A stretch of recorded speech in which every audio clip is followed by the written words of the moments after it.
احتجاج میں آپ اس حد تک بڑھ جاتے ہیں کہ آپ توڑ پھوڑ کر پھر اس سے مزید آگے بڑھ کر آپ املاک کو آگ لگا پھر اس سے زیادہ مزید آگے بڑھ کر آپ احتجاج میں دوسرے لوگوں کی جان لینا شروع کر. یہ جو اس وقت سچویشن ہے بلوچستان کی، یہ کیسے صحیح ہوگی سر؟ ہم اگر دیکھتے ہیں کہ وہاں کے جو سی ایم ہیں انہوں نے کچھ عرصہ پہلے اپنی ایک ویڈیو اپلوڈ کی جس میں وہ خود ڈرائیو کر رہے تھے، بٹ ریالٹی تو یہ ہے کہ وہ بھی سیکیورٹی کے بغیر نہیں نکل سکتے. آپ کو ٹیررزم کا سامنا ہے، آئے دن لوگ قتل ہوتے ہیں، شہید ہوتے ہیں، آئے دن سیکیورٹی فورسز کے لوگ شہید ہوتے ہیں، عام شہری شہید ہوتے ہیں، بسوں سے لوگوں کو اتار کے مارا جاتا ہے. اس کے بعد کاؤنٹر ٹیررزم کے تحت جو ملیٹنٹس ہیں، جو ٹیررسٹ ہیں، وہ بھی مارے جاتے ہیں. تو یہ کیفیت نارمل تو نہیں ہے. ان سب نے ایک ٹارگٹ بنایا ہوا ہے کہ یہ انسرجنسی، یہ ٹیررزم اس وقت ختم ہوگا جب ہم آخری ٹیررسٹ مار دیں. ایگزیکٹلی. السلام علیکم ناظرین، welcome to another episode of Digital Room. آپ سب کا بہت شکریہ، آپ نے ہمیں سبسکرائب کیا، ہماری پہلی ویڈیوز کو دیکھا. آپ سے ریکویسٹ ہے کہ چینل کو سبسکرائب کریں، ویڈیو پسند آئے تو اس کو لائک اور شیئر ضرور کریں. سب سے پہلے تو میں ہمارے جو گیسٹ ہیں ان کو کسی انٹروڈکشن کی ضرورت نہیں. میں ہمیشہ یہ کہتی ہوں کاکڑ صاحب بہت شکریہ اپنا قیمتی وقت نکالنے کے لیے. آلموسٹ 1 مہینے کے بعد مجھے موقع ملا ہے کہ میں آپ کا انٹرویو کر سکوں دوبارہ سے اور آپ کی رائے جان سکوں. ریسنٹلی بڑا انفارچونیٹ انسیڈنٹ ہوا بلوچستان میں. Why I'm asking this because you belong to Balochistan. اور جو پچھلی دفعہ مجھے آپ سے جواب ملے تھے ان سے میں کافی حد تک سیٹسفائی ہوئی تھی اور مجھے لگا کہ عوام تک یہ پرسپیکٹیو بھی پہنچنا چاہیے. اتنے جو پولیس اہلکار شہید ہوتے ہیں، آئے دن ہوتے ہیں، آپریشنز ہوتے ہیں. ہم کل تک سنتے تھے کہ BYC جو ہے وہ احتجاج کرتی تھی کہ جی لوگوں کو مسنگ پرسن بنا دیا، احتجاج ہوا، ان کے بہت سے مسائل تھے. آپ نے اس پہ کافی کلیئرٹی سے بات کی. لیکن اب وقت ایسا آیا کہ جو پولیس اہلکار شہید ہوئے ان کے جو لواحقین تھے انہوں نے بھی احتجاج کیا. سر ایسا کیوں ہو رہا ہے کہ اب جو افسران ہیں وہ بھی احتجاج کی حد تک آ گئے ہیں؟ دیکھیں، بہت شکریہ. ایک تو احتجاج کیا ایک ایکسیپٹیبل نارم اور بیہیویئر ہے یا نہیں ہے کسی بھی ڈیموکریٹک سوسائٹی میں یا ایون نان ڈیموکریٹک سوسائٹی میں. یہ ہیومن ری ایکشن ہے. اور جب کوئی ایسا واقعہ، کوئی ایسا انسیڈنٹ ہوتا ہے جس میں لوگوں کی جانیں جاتی ہیں، لوگوں کے حقوق پامال ہوتے ہیں، لوگوں کے حقوق کے سوال ہوتے ہیں، تو ایجیٹیشن یا جس کو پولیٹیکل ریکشنز کہتے ہیں اس کا مظاہرہ ہوتا ہے. اب احتجاج جو ہے اس کو بھی ڈیموکریٹک نارم کے تحت ایک سول انداز میں، پیسفل انداز میں اس کی ایکسیپٹیبلٹی موجود ہے. ہر معاشرے کے اندر، مہذب معاشرے کے اندر موجود ہے.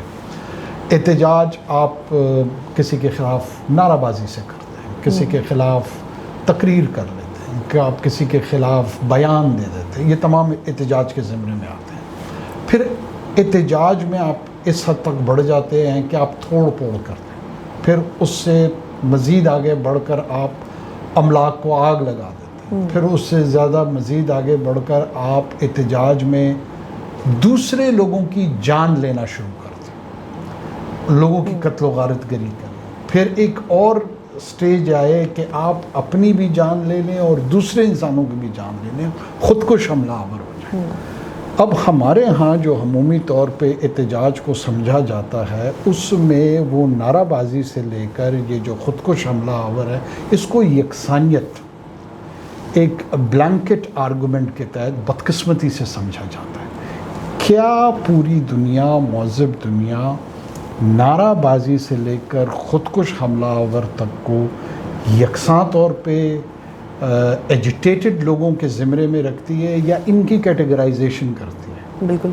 پاکستان کا ایک المیہ یہاں رہا ہے کہ جو یہاں پہ انٹیلیجنشیا ہے، دانشور طبقہ کہلواتا ہے، وہ ان دونوں کا امتزاج کر کے، ان کا اختلاط کر کے اپنا آرگومنٹ جنریٹ کرنے کی کوشش کرتے ہیں، جس کی وجہ سے میرے خیال میں ہم درست نتائج تک نہیں پہنچ پاتے، رائٹ کنکلوژنز تک ہم نہیں پہنچ پاتے. یہ ایک بہت بڑا المیہ ہے. بالکل. اور یہ جو اس وقت سچویشن ہے بلوچستان کی، یہ کیسے صحیح ہوگی سر؟ ہم اگر دیکھتے ہیں کہ وہاں کے جو سی ایم ہیں انہوں نے کچھ عرصہ پہلے اپنی ایک ویڈیو اپلوڈ کی جس میں وہ خود ڈرائیو کر رہے تھے، بٹ ریالٹی تو یہ ہے کہ وہ بھی سیکیورٹی کے بغیر نہیں نکل سکتے. اب یہ جو عوام میں اور جو گورننس ہے اس میں ایک خلا پیدا ہو گئی ہے، یہ کیسے ختم ہوگی؟ دیکھیں چیف منسٹر میرے خیال میں تو اپنے تئیں جتنی ان کی کیپیسٹی ہے بہت بہتر کام کر رہے ہیں. کس نے یہ دعویٰ کیا ہے کہ بلوچستان کے اندر سیکیورٹی کا چیلنج ٹیررزم کا چیلنج نہیں ہے؟ نہیں، بالکل. اگر کہیں کسی نے یہ دعویٰ کیا ہو کہ بلوچستان کے حالات جو ہیں وہ لاہور شہر کی طرح ہیں یا اسلام آباد شہر کی طرح ہیں تو اس دعوے پہ اگر جج کیا جائے گا، ان کو اس پیمانے پہ ان کو دیکھا جائے گا، پرکھا جائے گا، پھر تو واقعی ایک جھوٹا دعویٰ سامنے آئے گا. بالکل. یہ روز روشن کی طرح آیا ہے کہ وہاں پہ ایک سیریس آرمڈ آرڈر، تخریب کاری اور تخریب کا سامنا ہے ریاست کو، بالکل. وہاں کے رہنے والے لوگوں کو. جو اختلاف آتا ہے وہ اس کی وجوہات کی بنیاد پہ آتا ہے. کچھ لوگ سمجھتے ہیں کہ اس چیلنج کی ریزنز جو ہیں وہ گورننس کے حوالے سے ہیں، پولیٹیکل کے حوالے سے ہیں، محرومیوں کے حوالے سے ہیں. کچھ سمجھتے ہیں کہ نہیں یہ وجوہات نہیں، اس کی وجوہات کچھ اور ہیں. بالکل. جو اختلافی نقطہ میرے خیال میں سامنے آتا ہے وہ وجوہات پہ آتا ہے. اس پہ تو سب کو میرے خیال میں بائی اینڈ لارج سب کا ایگریمنٹ ہے کہ وہاں پہ آپ کو ایک آرمڈ آرڈر کا سامنا ہے، آپ کو ٹیررزم کا سامنا ہے. آئے دن لوگ قتل ہوتے ہیں، شہید ہوتے ہیں، آئے دن سیکورٹی فورسز کے لوگ شہید ہوتے ہیں، عام شہری شہید ہوتے ہیں، بسوں سے لوگوں کو اتار کے مارا جاتا ہے.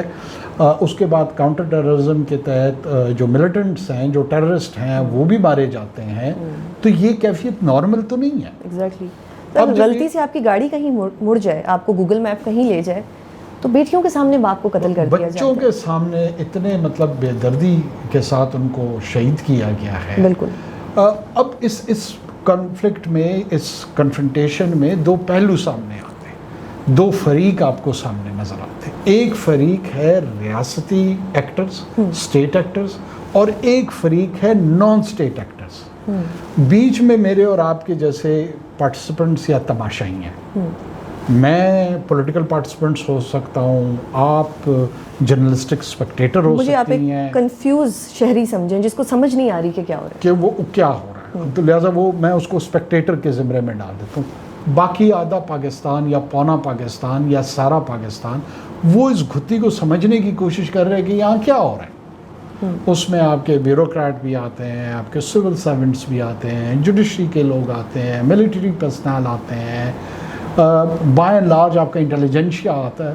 تو باندھ کی بولیاں وہ سامنے آتی ہیں اور اس میں بڑے ظاہر پولرائزڈ قسم کے ویوز آتے ہیں. پولیٹیکل جماعتیں اپنے اپنے انداز میں، حکومتوں میں ان کا ایک موقف ہوتا ہے، اپوزیشن میں بدقسمتی سے کوئی اور موقف ہوتا ہے، جس کی وجہ سے جو ایک ایگزسٹینشیل تھریٹ آپ کو ہے، جو کہ آپ کی نیشنل انٹیگریشن پر ہے، جو آپ کا وجود کا ایز اے نیشن اس کو چیلنج ہے، اس کو سمجھنے سے قاصر بھی ہے، اور اس کی جو سنجیدگی ڈیمانڈ کرتی ہے اس کی اٹینشن، وہ بھی ہم نہیں دے پا رہے ہیں. بالکل. تو یہ جو حل ہے، یہ جب سے میں نے تو ہوش سنبھالا ہے حل نظر نہیں آ رہا ہے. لیکن ابھی ریسنٹلی ایک میں نے اوپینین پڑھا، پاکستانی میں بات کروں، جیسے میں نے کہا نا کہ میں کنفیوز پاکستانی ہوں. اس اوپینین میں کچھ چیزیں تھیں جو میں نے لکھی اور میں نے یہ سوچا کہ میں آپ سے اس پہ بات کروں، because you are from Balochistan, اور وہ اسپیسیفکلی بلوچستان کے لیے لکھا گیا. ایک لائن اس میں مجھے بڑی پیاری لگی جس کا میں نے اردو ترجمہ کیا. اس میں کہا کہ امن اس وقت آئے گا جب ہر شہری یہ محسوس کرے کہ ریاست اس کی بھی ہے، نہ صرف اس وقت آئے کہ جب آخری شدت پسند مارا جائے. اب اس سے میرے ذہن میں یہ سوال آیا کہ آپریشنز حل نہیں ہے. ہر شہری کو یہ کیوں محسوس نہیں ہوتا کہ یہ میرا علاقہ ہے، یہ میری ریاست ہے، یہ فوجی بھی میرا ہے، یہ پولیس افسر بھی میرا ہے، یہ جو میرے ساتھ بیٹھا ہے یہ بلوچ میرا بھائی ہے، پنجابی بھی میرا ہے، سندھی بھی میرا ہے، ہم پاکستانی ہیں. اس لائن پہ ذرا آپ مجھے بریف کریں کہ اگر ایک اوپینین میں یہ بات لکھ دی جاتی ہے تو اس کو کیوں نہیں انڈرسٹینڈ کیا جاتا، اور اس پہ امپلیمنٹ ہونا کوئی مشکل کام تو نہیں؟ اچھا دیکھیں، مجھے تو اس میں اتنی بدقسمتی ہے کہ بڑے سنجیدہ لوگ اور بڑے سینئر لوگ بھی اس قسم کی رائے زنی کرتے ہیں جس کا حقیقت سے دور دور تک کوئی اطلاق نہیں ہوتا. اس میں پریزمپشن کیا ہے اس جملے میں، اگر میں اس کو اس سے خود اخذ کرنے کی کوشش کروں، کہ جو اسٹیٹ ایکٹرز ہیں، پالیسی میکرز ہیں، امپلیمنٹرز ہیں، انفورسز آف دا لا ہیں، by and large military officials ہیں، پیراملٹری آفیشلز ہیں, پولیس آفیشلز ہیں, ان سب نے ایک ٹارگٹ بنایا ہوا ہے کہ یہ انسرجنسی, یہ ٹیررزم اس وقت ختم ہوگا جب ہم آخری ٹیررسٹ مار دیں گے. ایگزیکٹلی یہ ٹارگٹ ہے. یہ ریولیوشن ان کو کہاں سے ہوئی ہے؟ یہ کسی آفیشیل ڈاکومنٹ کا حصہ تھا؟ یہ ان کی اپنی سمجھ ہے جی, جو انہوں نے اپنا ٹائم گزارا, جو اوپینین لکھا اس پہ, یہ ان کی اپنی پریزمپشن ہے. جو کاؤنٹر انسرجنسی کے ایکسپرٹس ہیں وہ بہت اچھی طریقے سے اس سب چیز کو انڈرسٹینڈ بھی کرتے ہیں, سمجھتے بھی ہیں کہ elimination of the all terrorist is never a target. And this is not a solution. عرض میری اگر آپ مجھے, that is not never a target.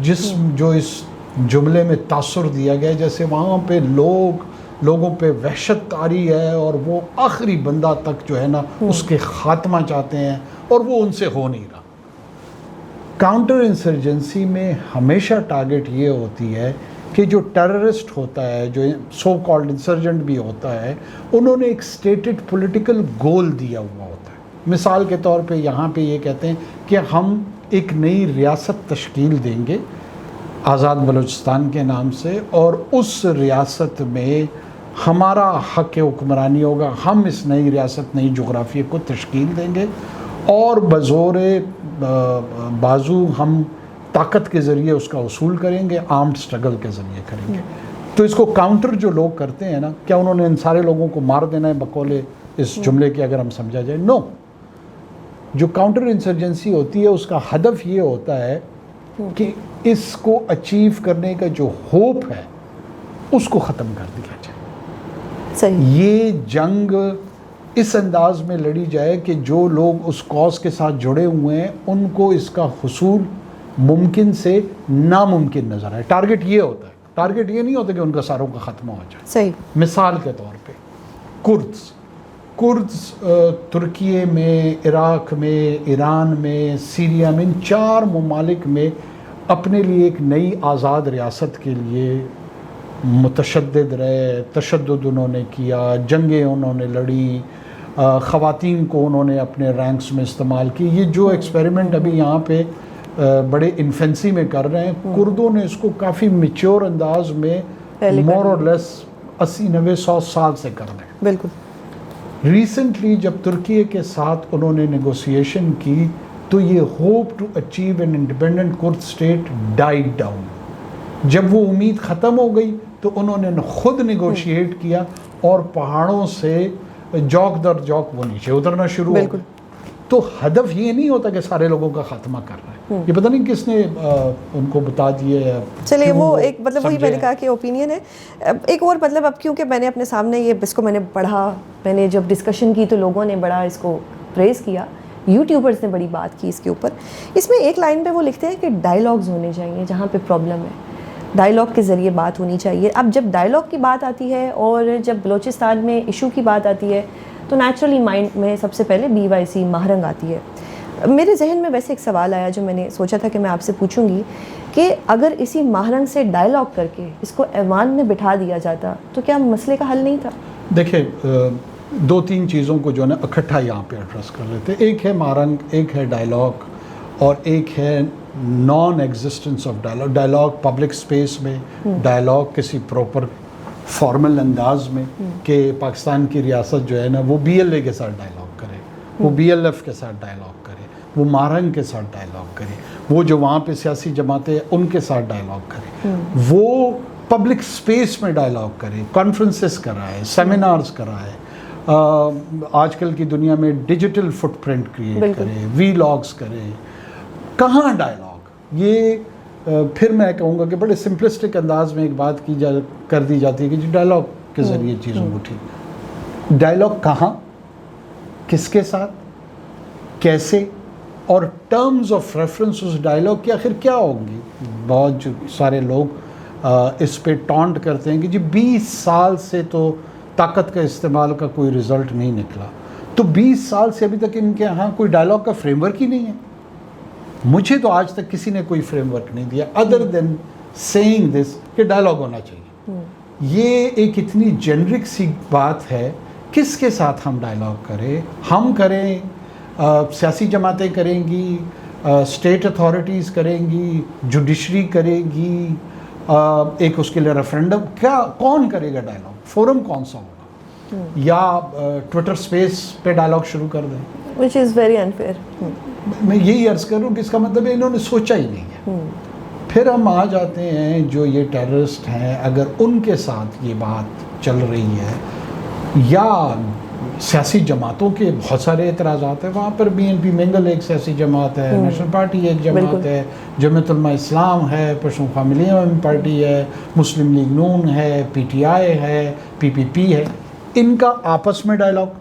بہت سارے لوگوں کو وہاں پہ الیکشن پروسیس پہ اعتراض ہے, جیسے باقی ملک میں بھی ہے, وہاں پہ بھی ہے. کیا الیکشن کے حوالے سے جو اعتراضات ہیں ان پہ ڈائلاگ ہونا ہے؟ کیا وہاں پر جو ریفارم الیکٹرول پروسیس میں ہے وہ کرنا ہے؟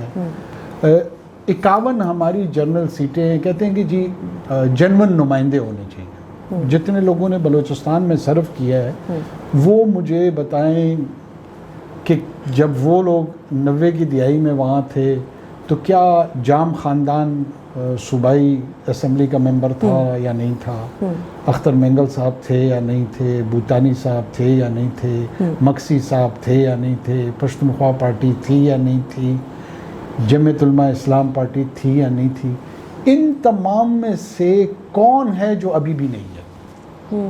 تو یہ جنون نمائندے ہم نے کہاں کیلیفورنیا سے لے کے آنے؟ کیا ڈاکٹر عبد المالک صاحب 90 کی دہائی میں ایجوکیشن منسٹر نہیں تھے اور کیا وہ آج ایم پی اے نہیں ہیں؟ کیا اختر مینگل صاحب وزیر اعلیٰ نہیں تھے اور کیا وہ آج ایم این اے نہیں تھے؟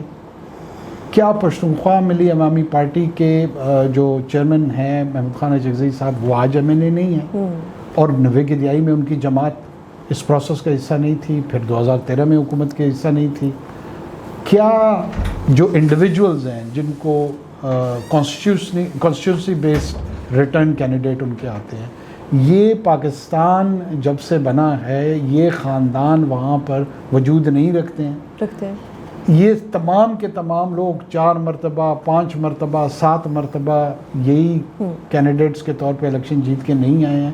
تو کون سی ریپرزنٹیشن ہے جس کو ڈینائی کیا گیا ہے؟ یہ ضرور ہوا ہوگا کہ ایک جماعت سمجھتی ہوگی کہ مجھے اس دفعہ کم سیٹوں کے ساتھ جو ہے نا جیتنے دیا گیا ہے, جو وہ سمجھتے ہیں مجھے زیادہ سیٹیں جتانی چاہیے تھی. بالکل. کون جتائے یہ سوال بتائیں. ایگزیکٹلی. یہ ہمیں بتا دیں. سوال آپ سے یہی تھا کہ کون میں بھی نہیں, ان سے یہ سوال کرنا چاہیے, ہم سے کیوں کریں.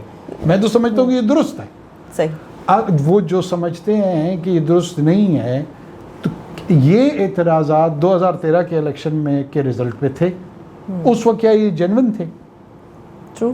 ہمارے بہت اچھے دوست ہیں نیشنل پارٹی کے لوگ. نیشنل پارٹی بالکل ایمانداری سے ہمیں بتائے کہ کیا پنجگور کے 2013 میں جو ان کے ریٹرن کینڈیڈیٹس آئے تھے, آوران سے جو لوگ آئے تھے, کیا اس وقت جو الیکشن تھا وہ جیفرسونین ڈیموکریسی کے انداز میں ہوا تھا اور اس میں لوگ جیت کے آئے تھے؟ بالکل. 7 ایم پی ایز کے تحت ان کو وزیر اعلیٰ بنا دیا گیا تھا, تو کیا یہ جمہوری اصول تھا؟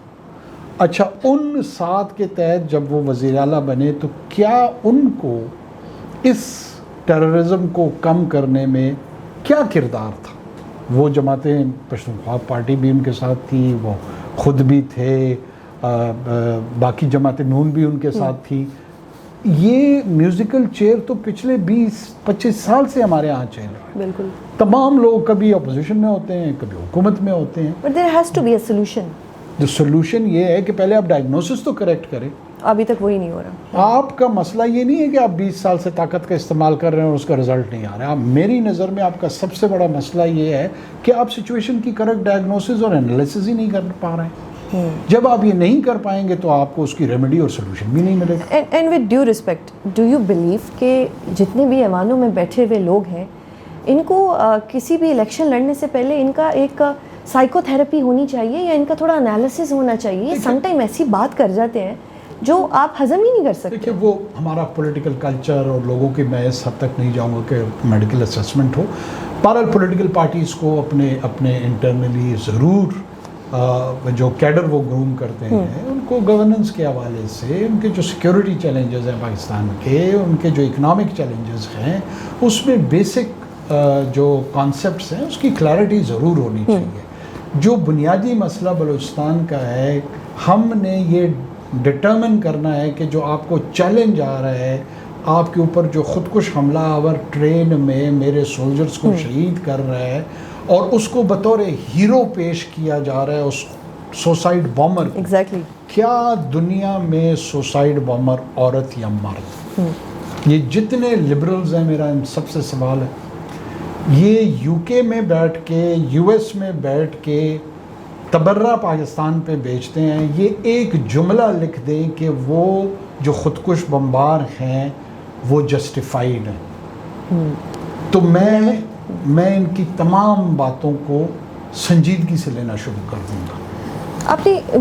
اب آپ فیشزم کو اٹس پیک پہ لے گئے ہیں، اس کی لیتھیلٹی کو ڈسپلے پہ آ رہا ہے. داعش سے دنیا کیوں نفرت کرتی ہے؟ کیونکہ وہ لیتھل ہیں، خودکش بمبار پروڈیوس کرتے ہیں، ایکسٹریمسٹ ہیں. تو داعش میں اور بی ایل اے میں صرف اس لیے فرق ہے کہ یہ بظاہر دعویٰ سیکولرزم کا کرتے ہیں. کمال ہے ویسے. وہاں پر آپ کہتے ہیں کہ نہیں، طاقت کا استعمال بھی نہیں ہونا چاہیے، 20 سال سے ہم ناکام بھی ہیں. ان کی لیتھالٹی اور ان کے فیشسٹ ٹینڈنسی کی طرف دھیان بھی نہیں جا رہا ان لوگوں کا. ان کی جو حقیقت ہے اس کو سمجھنے سے بلائنڈ سپاٹس. اور تمام کے تمام دوسری جانب آپ ایکوزیشن دے رہے ہیں کہ جی آپ ڈائسنٹ کو نہیں سنتے ہیں، آپ ایماندار لوگوں کو جو ہے نا آڈینس نہیں دیتے. یہ ایمانداری سے بتائیں کہ کیا یہ B L F, B L A, B R A, انہوں نے اپنی مرضی سے یہ لڑائی شروع کی ہے؟ For them this is war of choice, for us this is war of necessity. Pakistan ایک ڈیفینڈنگ آرڈر کو، پاکستان ایک آرڈر کو ڈیفینڈ کر رہا ہے جو ایک پولیٹیکل اور کانسٹیٹیوشنل آرڈر ہے. یہ افینسو آرڈر نہیں کریٹ کر رہا. جس نے ایک نئی آرڈر، نئی ریاست تشکیل کرنی ہے، اس نے انیشیٹ کی ہے یہ جنگ، اور اس کا نام بی ایل اے ہے. اور وہ اپنے کئی ویلاگز میں کئی جگہوں پبلک پوزیشن لے چکے ہیں کہ یہ جنگ ہم نے شروع کی ہے. یہاں پہ مین اسٹریم پاکستان میں لوگ اس حقیقت سے انکاری ہیں، ایمانداری کے نام پہ، اس نام پہ کہ جی آپ ڈائسنٹ کو کل کر دیتے ہیں، آپ پولیٹیکل ایکسپریشن کو نہیں چھوڑتے ہیں، فریڈم آف ایکسپریشن کے اگینسٹ ہیں. جو فریلی انہوں نے ایکسپریس کیا ہے اس کو کان دھرنے کے لیے کوئی تیار نہیں ہے. سب نے اپنے کان، ذہن، آنکھیں بند رکھی ہوئی. تو اب اس کا میں کہاں سے علاج ڈھونڈوں؟ اچھا سر، ابھی تھوڑی دیر پہلے آپ نے طاقت کے استعمال کی بات کی. اب کیونکہ میں نے آپ کو کہا نا کہ میں نے پڑھا اور مجھے بڑا انٹرسٹنگ لگا، اس میں شاید اب یہ ماننے کا وقت آ گیا ہے کہ صرف طاقت کے ذریعے مسئلے حل نہیں ہوں گے. وہ آگے لکھتے ہیں، انہوں نے ایک اپنا پرسنل ایکسپیرینس لکھا، اس میں انہوں نے کہا کہ افسروں کو جب بھی کوئی پرابلم آتا تھا تو بلوچستان میں جن افسروں کو نتائج کا ذمہ دار ٹھہرایا جاتا تھا وہ فیصلے کرنے والے نہیں ہوتے تھے، اور جو فیصلے کرتے تھے انہیں نتائج کا جواب دہ نہیں بنایا جاتا تھا. اس کا سب سے زیادہ نقصان عام شہری کو پہنچا جس کے اس پورے عمل میں تقریباً جس کی آواز غائب ہو چکی ہے. ایسے رہنماؤں کے ذریعے پائیدار امن قائم نہیں ہو سکتا جن پر خود عوام کو اعتماد نہ ہو. Do you agree with this statement کہ عوام جب تک اعتماد نہیں کرے گی اپنے اداروں پر، اپنے رہنماؤں پر، اپنے پولیٹیکل لیڈرز پر، تو پھر تو سچویشن ایسی رہے گی؟ ڈو یو ایگری ود دس؟ میرے خیال میں ایسے افراد کو نا، وہ ایک زمانے میں 3 عورتیں 3 کہانیاں لکھی جاتی تھی، وہ اس طرح کہانیاں لکھے تو زیادہ بہتر ہے. صحیح. جو ہارڈ کور ٹیررزم ہے، وائلنس ہے، اس کے جو پریکٹیشنرز ہیں وہ دنیا میں کچھ اور لکھتے ہیں. ٹھیک ہے، میں ایک کتاب کا حوالہ یہاں آپ کو دیتا ہوں، اس کی کی فائنڈنگز ہیں. وہ کہتا ہے کہ this books make several broad arguments. First, insurgents are more successful than some policy makers realize.